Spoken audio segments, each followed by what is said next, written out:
السلام عليكم ورحمة الله وبركاته. الله أكبر الله أكبر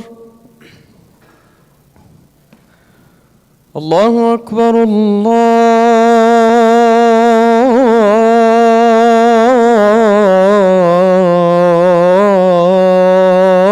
الله أكبر.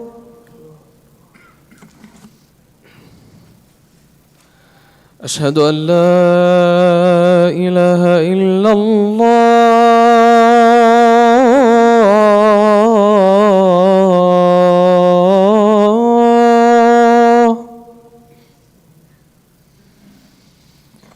أشهد أن لا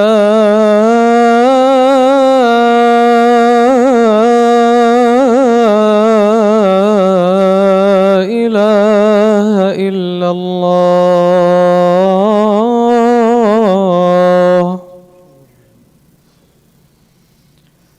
أشهد أن محمدًا رسول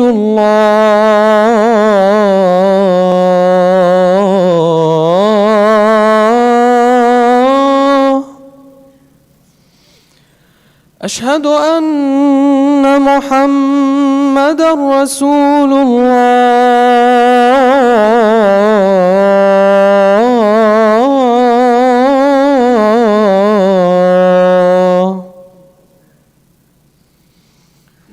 حي على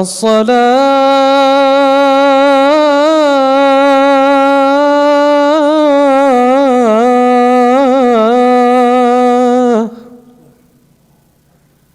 حي على الصلاة.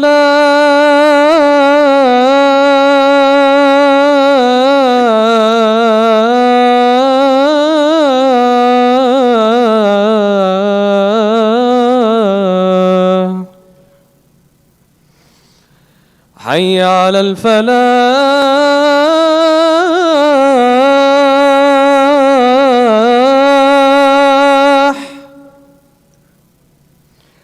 حي على الفلاح.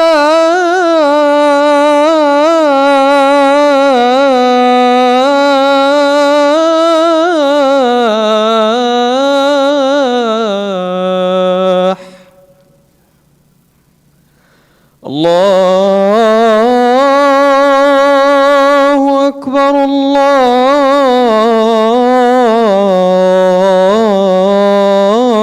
الله أكبر.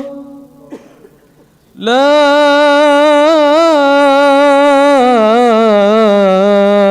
إله إلا الله.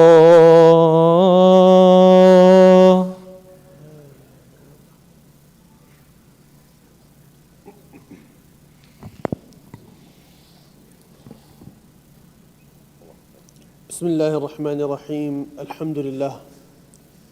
الحمد لله علي الذات عظيم الصفات سمي السمات كبير الشأن جليل القدر رفيع الذكر مطاع الأمر جليل البرهان فخيم الاسم غزير العلم وسيع الحلم كثير الغفران جميل الثناء جزيل العطاء مجيب الدعاء عميم الإحسان سريع الحساب شديد العقاب أليم العذاب عزيز السلطان. ونشهد أن لا إله إلا الله وحده لا شريك له في الخلق والأمر. ونشهد أن محمدًا عبده ورسوله المبعوث إلى الأسود والأحمر المنعوت بشرح الصدر ورفع الذكر. وصلى الله عليه وعلى آله وأصحابه الذين هم خلاصة العرب العرباء وخير الخلائق بعد الأنبياء. أما بعد، فيا أيها الناس وحدوا الله فإن التوحيد رأس الطاعات، واتقوا الله فإن التقوى ملاك الحسنات، وعليكم بالسنة فإن السنة تهدي إلى الإطاعة، ومن أطاع الله ورسوله فقد رشد واهتدى. وإياكم والبدعة فإن البدعة تهدي إلى المعصية، ومن يعص الله ورسوله فقد ضل وغوى. وعليكم بالإحسان فإن الله يحب المحسنين، وادعوه فإنه مجيب الداعين، واستغفروه يمددكم بأموال وبنين. أعوذ بالله من الشيطان الرجيم. لقد كان لكم في رسول الله أسوة حسنة لمن كان يرجو الله واليوم الآخر وذكر الله كثيرا. In the 6th year after the Muslims had made hijrah to Medina al-Munawwara, after Rasulullah sallallahu alaihi wasallam and the Muslims were living there for 6 years, Islam had now been present for 19 years. Rasulullah sallallahu alaihi wasallam had a vision. And this vision was that he was going to perform Umrah with the Muslims in Mecca. However, the situation was that the people in Mecca were not Muslim at this time, for the most part. And they were combative and hostile to the Muslims. The Quraysh, they were hostile to the Muslims. So when Rasulullah ﷺ had this vision of performing Umrah, it went against what you would consider would be the smartest move. But the Prophet ﷺ had a vision, and a vision that a prophet has is revelation. So he gathered the Muslims, which were 1,400, that decided to go perform Umrah with him, and he went to Mecca. They went without any extensive weaponry because they went in a state of ihram. They donned the ihram at a particular point. They're going to perform Umrah. Not surprisingly, the Quraysh attempt to stop them. Khalid ibn al-Walid and his cavalrymen, they surround the Muslims and try to intimidate them. They don't attack the Muslims because even the pagans at that time in the Arabian Peninsula recognized the sacred nature of the Kaaba. And they respected each and everyone's right to go to the Kaaba and to perform their pilgrimage, to perform Umrah, whatever they wanted to do. So word could not get out that Quraysh is now attacking people coming to worship at the Kaaba. But there was a conundrum because they still wanted to stop the Muslims from entering into Makkah al-Mukarramah. They didn't want the Muslims to enter. So what ensued was a back and forth. The Quraysh leaders started to speak with Muhammad sallallahu alaihi wasallam, and they had this back and forth, they had this agreement. Eventually what became known as the Treaty of Hudaybiyyah. I'm summarizing this because the Treaty of Hudaybiyyah is a lecture on its own. During this treaty, Rasulullah ﷺ signed a treaty that on the surface was against the Muslims in every way. On the surface level, it seemed to be at the advantage of the Quraysh and at the disadvantage of the Muslims. To the point that the Sahaba, the companions, were yelling in frustration that why do we have to sign this? Why do we Muslims who won during the Battle of Badr, who won during the Battle of the Trenches, why do we have to lower and humiliate ourselves and sign this clearly one-sided document? But Rasulullah ﷺ said, I will agree with every single condition they put. I will agree with it. And he did this at the command and will of Allah subhanahu wa ta'ala. The Muslims were so frustrated by this treaty because one of the conditions of this treaty was that you will not do Umrah this year. We know you traveled about 300 miles to get here. We know you did that. But you are not allowed to do Umrah this year. You will take ihram off and you're going to go back to Medina and you will perform Umrah next year. Among many other unfair conditions. So the Muslims are now being told to go back, remove their ihram, wear their normal clothes and go back to Medina. Rasulullah ﷺ stood up and told them, قُومُوا فَانْحَرُوا ثُمَّ احْلِقُوا. That he told the Muslims, stand, sacrifice an animal and shave your heads. Which is what فَإِنْ أُحْصِرْتُمْ فَمَا اسْتَيْسَرَ مِنَ الْهَدِيِ. If you are trying to perform Umrah, but you have to stop for any reason, if you are prevented from performing your Umrah for any reason, if you get stopped by security or something, you can't complete your Umrah, then as a Muslim, what we're supposed to do, what we're taught by Rasulullah ﷺ, is to sacrifice an animal, shave your head, and that you're fine now. So he tells the companions that he stands in front of 1,400 companions and tells them, everyone, sacrifice an animal, shave your head, it's time to go back home. Out of shock, the Muslims did nothing. They just stood there and stared at the Prophet ﷺ. He's giving a clear command, but they just stood and stared at him. Out of dismay, out of frustration, out of humiliation. Rasulullah ﷺ noticed that no one was doing anything, and then he retreated to his tent, where his wife Salama radiallahu ta'ala anha was, she was there. And he told his wife that, look, I've never had this happen to me before. Nobody's listening. What happened? So she told him, يا رسول الله أتحب ذلك أخرج ثم لا تكلم أحدا منهم كلمة حتى تنحر بدنك وتدعو حالقك فيحلقك. She told him, look, if you want them to listen to you, go out, don't say a single word. Leave this tent, don't say a single word. Go sacrifice the animal like you told them to do. Go shave your hair. Don't say a single word this entire time, but do these things. So the Prophet ﷺ did that. He went outside. He acted on what he told people to do. He sacrificed an animal. He cut his hair. And suddenly, all the Muslims that were there, all the Sahaba suddenly just sprang into action. They started cutting each other's hair. But there was so much pain, so much hurt, so much frustration. Imagine you spent thousands upon thousands of dollars. You're right outside Medina. Perhaps your first time doing Umrah. You're right outside Mecca, sorry. You can practically see the city. You can, in our terms, you can see the clock tower. And you're told, go back home. The pain, the humiliation, the frustration, the anger. The narration says that وَجَعَلَ بَعْضُهُمْ يَحْلِقُ بَعْضًا حَتَّى كَادَ بَعْضُهُم يَقْتُلُ بَعْضًا غَمًّا. That they started cutting each other's hair, right? They took turns cutting each other's hair.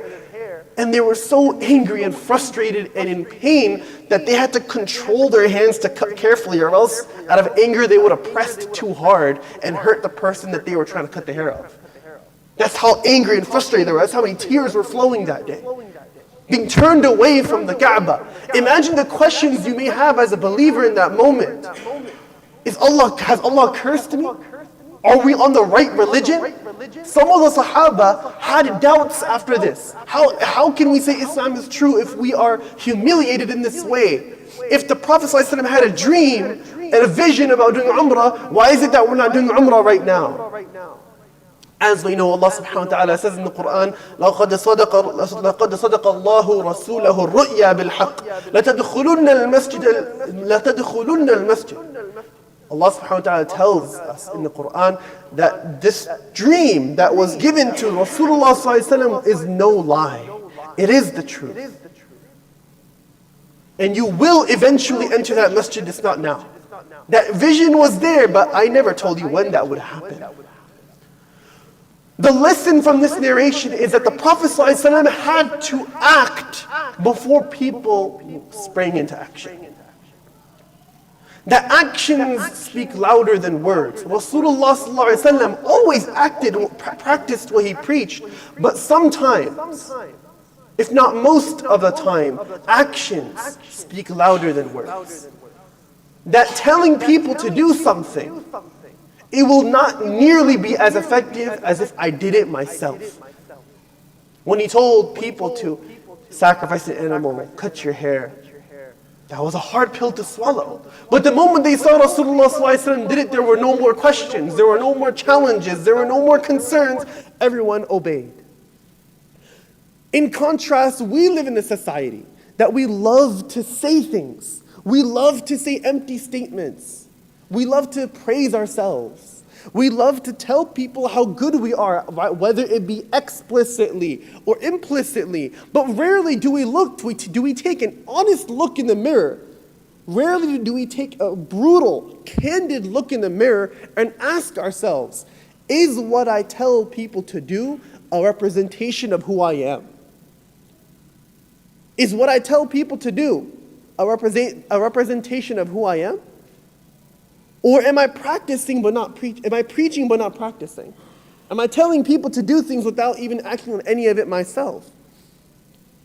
Right? There is a common saying, لِسَانُ الْحَالِ أَصْدَقْ مِنْ لِسَانِ الْمَقَالِ. Actions speak louder than the words, but also مَنْ نَصَحَ بِحَالِهِ نَفَذَتْ سِهَامُهُ وَمَنْ نَصَحَ بِمَقَالِهِ ضَاعَ كَلَامُهُ. Whoever tries to give advice based off of who they are, and they're acting on that advice, then every time they give advice, that advice will hit its mark. وَمَنْ نَصَحَ بِمَقَالِهِ ضَاعَ كَلَامُهُ. But anyone that tries to give advice, just empty words, but they're not acting on a single thing they say, those words are a waste of effort. They will have no impact, they will have no effect. So the question to myself and you all today is, do I have a different standard for other people than I do for myself? Do I hold my spouse to a higher standard than I hold myself? Do I tell my children one thing but I do the other? Do I tell my children no TV but the only thing my children see me do is watch TV and be on my phone all day? Am I the person who demands that let's make sure we pray on time, but I'm the person who's not waking up for Fajr? I'm the person who's delaying Salah? Am I hypocritical in my demands, or am I consistent in my demands? Am I consistent when I tell people to do one thing? One of the most disheartening things we see, brothers and sisters, is when we see somebody who we think is very religious, quote unquote religious, very practicing, very kind. But then when we get to know more about their family life, we see that their behavior and their character couldn't be further from prophetic, and could borderline be childlike. Many of us, we are adults, but inside, deep down inside, we still have these childish tendencies, behavioral tendencies, where we aren't acting with the best of character, where it's all about me, and it has nothing to do with what will please Allah in this moment. What will please Allah in this moment? Leading by example is very important. Leading by example is very important. This is what Rasulullah ﷺ taught us, to lead by example. He did not give empty advice. Allah subhanahu wa ta'ala told us to pray, Rasulullah ﷺ told us to pray, but كان Rasulullah ﷺ إِذَا حَزَبَهُ أَمْرٌ صَلَّى. Whenever he was stressed, he would rush to pray extra prayers. He lived his advice. Not only did Rasulullah ﷺ tell us to be patient, he demonstrated that patience when he lost 6 out of 7 of his children in his own lifetime. There are so many narrations about the Prophet ﷺ's tears and how he reacted after his children passed away. With the utmost patience. We know people in our community who have lost children. We know people. Rasulullah ﷺ lost 6. But he displayed patience. He does not give empty words. Rasulullah ﷺ didn't just give commands, he was the first to obey Allah. He didn't just prohibit, but he was the first to respect Allah subhanahu wa ta'ala's boundaries. He practiced what he preached. Now the question that many of us may have is, I'm no leader. I'm not in a position of office. Why should I be preaching in the first place? I don't preach. I just practice. I'm just an everyday Muslim. That may be a question. But Rasulullah ﷺ told us, he told us, this is both Bukhari and Muslim, كُلُّكُمْ رَاعٍ وَكُلُّكُمْ مَسْئُولٌ عَنْ رَعِيَّتِهِ فَالْإِمَامُ رَاعٍ وَهُوَ مَسْئُولٌ وَالرَّجُلُ رَاعٍ عَلَى أَهْلِهِ وَهُوَ مَسْئُولٌ وَالْمَرْأَةُ رَاعِيَةٌ عَلَى بَيْتِ زَوْجِهَا وَهِيَ مَسْئُولَةٌ. That the Prophet ﷺ said that each and every person is a leader in their own right. Each and every person. The imam is responsible for their congregation. A father, a husband is responsible for their house. And the wife and the mother is responsible for how she deals with the house and the children in the house. Whether you're a father, a mother, whether you're a husband or a wife, whether you're a child, whether you're a sibling, whether you're a friend, there are people in your life that look up to you. There are people in your life that listen to your words. And Rasulullah ﷺ taught us that those people that listen to your words, you're responsible. You're responsible for how you deal with them. I'm responsible for how I speak to my spouse. I'm responsible for how I raise my son. We're all responsible for the way we deal with the people that Allah has given us command of. We are responsible for that. We're responsible to take care of them in the best way. Abu Hurairah radiallahu ta'ala anhu narrates to us that the Prophet ﷺ said, تَجِدُونَ شَرَّ النَّاسِ يَوْمَ الْقِيَامَةِ ذَا الْوَجْهَيْنِ الَّذِي يَأْتِي هَؤُلَاءِ بِوَجْهِ وَهَؤُلَاءِ بِوَجْهِ. The Prophet ﷺ said that you'll find that the worst people, the most evil people on the Day of Judgment are going to be those people that were two-faced. Where they showed this face to this group of people, but a complete another side of them opened up with a different crowd of people. How many of us can confidently say, it's a very difficult question, I understand, but how many of us can confidently say that I'm the same person outside as I am with my family? How many of us can say that the people outside would be impressed by the way I treat my family behind closed doors? The way I speak to my spouse, the way I speak to my children, the way I present myself in public should not be better than who I am in private. It's a disservice, brothers and sisters. It's a real disservice to our families that the entire world only sees the best version of us, but they only see the worst version of us. It's a disservice. Abu Darda radiallahu ta'ala anhu tells us that the Prophet ﷺ said, مَا شَيْءٌ أَثْقَلُ فِي مِيزَانِ الْمُؤْمِنِ يَوْمَ الْقِيَامَةِ مِنْ خُلُقٍ حَسَنٍ وَإِنَّ اللَّهَ لَيُبْغِضُ الْفَاحِشَ الْبَذِيءِ. This is in the Sunan of At-Tirmidhi, where the Prophet ﷺ said, nothing has more weight and impact on the Day of Judgment for the believer than their good character. Yes, sadaqah is good. Yes, prayer is good. Yes, fasting is good. But deeds are weighed, not counted. Deeds are weighed on a scale. They're not counted. It's not a number. So the heaviest thing, the most impactful action you can do is to have good character. It means that you smile when you talk to somebody. It means that when someone in your family does something you don't like, you don't say, why did you do that? Why didn't you do that? Because the Prophet ﷺ did not do that for Anas bin Malik radiallahu anhu. Having good character means that you go out of the way to serve the people in your family. Sayyidul qawmi khadimuhum. The Prophet ﷺ said that the leader of a people is in reality the servant of those same people. The leader of the people is the servant of the people. It's why we call it community service.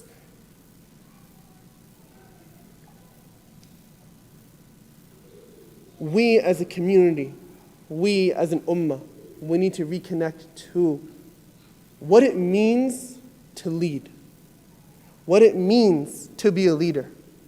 And again, being a leader is not a position of control or power. Rather, the Prophet ﷺ taught us that each and every one of us is a leader in our own right. We all have circles of influence. And it is those circles of influence that Allah subhanahu wa ta'ala will ask us about. How did I treat my spouse? How did I speak to my children? How did I speak to my parents? How did I speak to my friends? How did I speak to my classmates? How did I speak to my teachers? These are the things that Allah subhanahu wa ta'ala asked me about.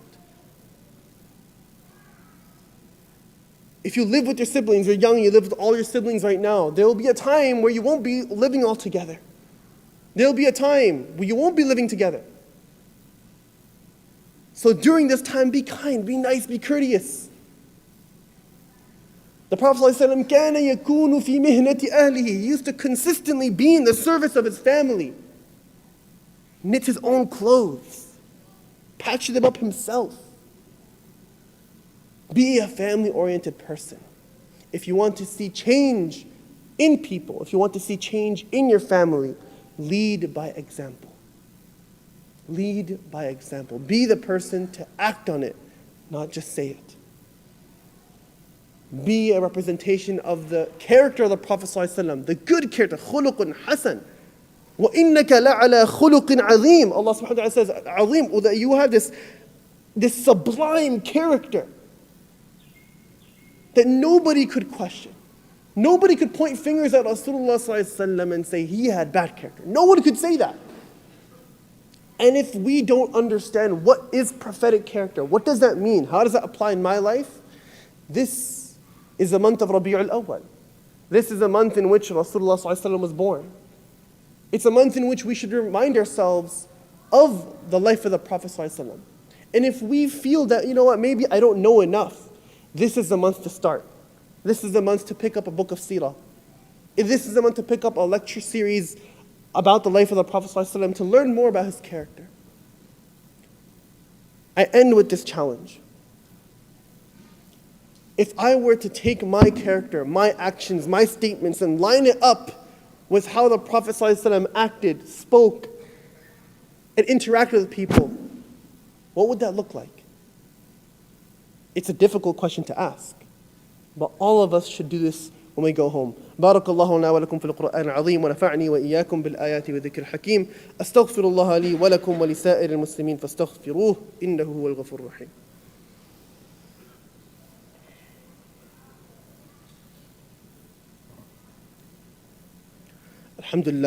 الحمد لله وحده والصلاة والسلام على من لا نبي بعده. قال الله تعالى في كتابه الكريم بعد أعوذ بالله من الشيطان الرجيم إن الله وملائكته يصلون على النبي يا أيها الذين آمنوا صلوا عليه وسلموا تسليما اللهم صل على محمد عبدك ورسولك وصل على المؤمنين والمؤمنات والمسلمين والمسلمات وبارك على سيدنا محمد وعلى أزواجه وذريته اللهم انصر الإسلام والمسلمين اللهم أعز الإسلام والمسلمين اللهم اهدنا واهد بنا واجعلنا سببا لمن اهتدى اللهم أعنا على ذكرك وشكرك وحسن عبادتك اللهم أحسن عاقبتنا في الأمور كلها وأجرنا من خزي الدنيا وعذاب الآخرة اللهم وفقنا لما تحب وترضى. There are a number of brothers and sisters who are sick in our community, one of whom is actually the brother of Sheikh Salah. And there's Sister Suraya, Sister Munisa, the mother of Brother Mahmoud Ali. There is also a sister who has cancer in our community and a sister who has a slipped disc. We ask Allah subhanahu wa ta'ala to grant them all a quick and speedy recovery. Allahumma rabban nas adhhib al-ba's washfi anta ash-shafi la shifa illa shifa'uk shifa'an la yughadiru saqama. There's also Sister Habiba Asrar Ali and Brother Mirza Farhat Beg who passed away. We ask Allah subhanahu wa ta'ala for their maghfirah, to put light in their grave. Allahumma maghfirhuma warhamhuma wa'fu anhuma. قال الله تعالى في كتاب المجيد بعد أعوذ بالله من الشيطان الرجيم إن الله يأمر بالعدل والإحسان وإيتاء ذي القربى وينهى عن الفحشاء والمنكر والبغي يعظكم لعلكم تذكرون اذكروا الله يذكركم واستغفروه يغفر لكم ولذكر الله أكبر والله يعلم ما تصنعون. أقم الصلاة.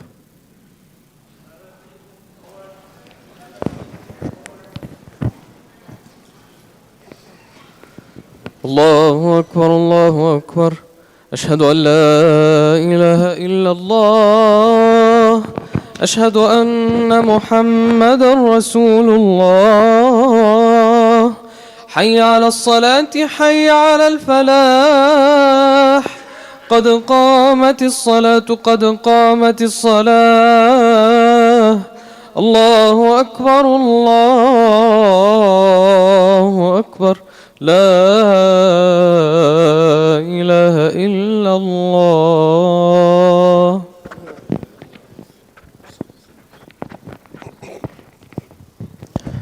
استووا واعتدلوا سووا الصفوف ترصوا. Straighten your lines, fill in the gaps. صلوا صلاة مودع. Pray as if this is your last prayer.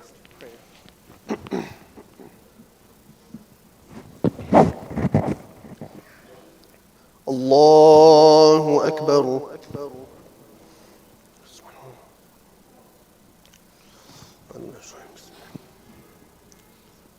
الحمد لله رب العالمين الرحمن الرحيم مالك يوم الدين إياك نعبد وإياك نستعين اهدنا الصراط المستقيم صراط الذين أنعمت عليهم غير المغضوب عليهم ولا الضالين.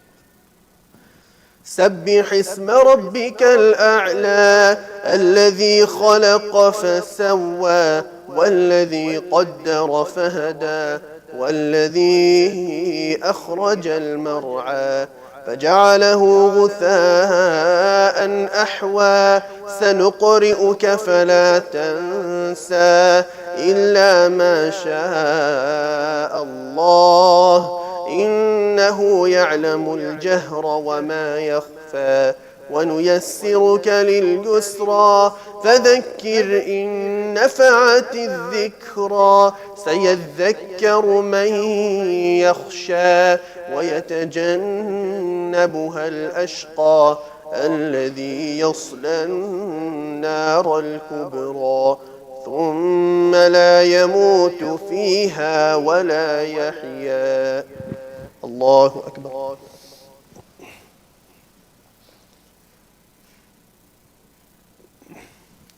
سمع الله لمن حمده. الله أكبر.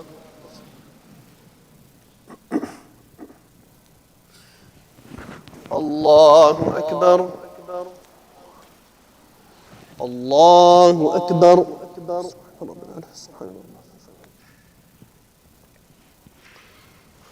الله أكبر. الحمد لله رب العالمين الرحمن الرحيم مالك يوم الدين إياك نعبد وإياك نستعين اهدنا الصراط المستقيم صراط الذين أنعمت عليهم غير المغضوب عليهم ولا الضالين.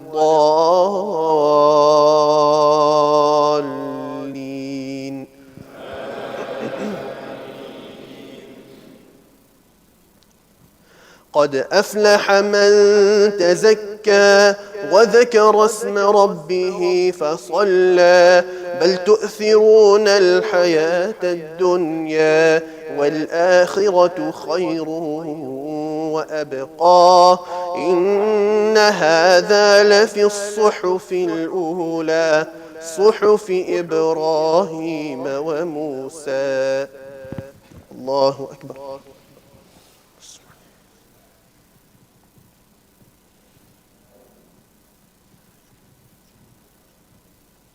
سمع الله لمن حمده. الله أكبر.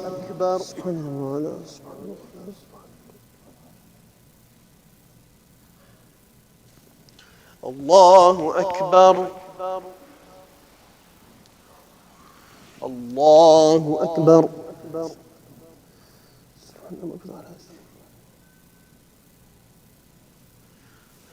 الله أكبر.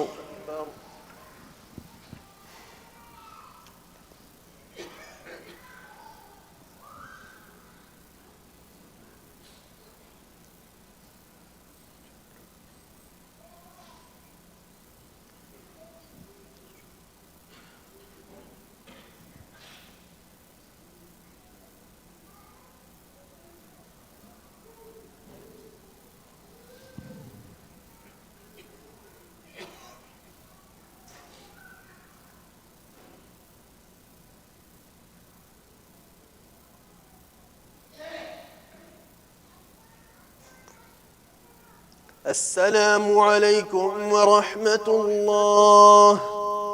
السلام عليكم ورحمة الله. الله استغفر الله.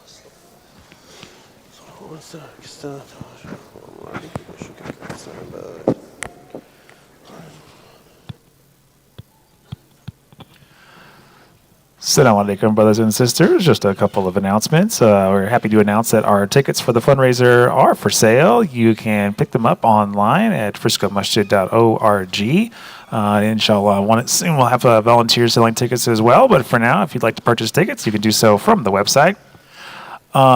This Sunday, October 1st, if you're interested in running for the board of directors, you can come to an information session after Maghrib Salah to learn more about the responsibilities and the procedures of running for Shura.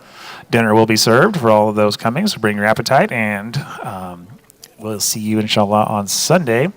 Next Friday, we have Nasheed Night with Muhammad Habib and Sheikh Salah. That's going to be October 6th after Maghrib Salah. Next Saturday, we have Quran and Science, how the universe came about and how it works with Dr. Ishfaq Ahmed. That's October 7th after Maghrib Salah. And lastly, the ICF marketing team is looking for a volunteer lead graphic designer. You can go to the website and learn more at friscomasjid.org/join ICF creatives. Jazakallah, everybody. Assalamu alaikum.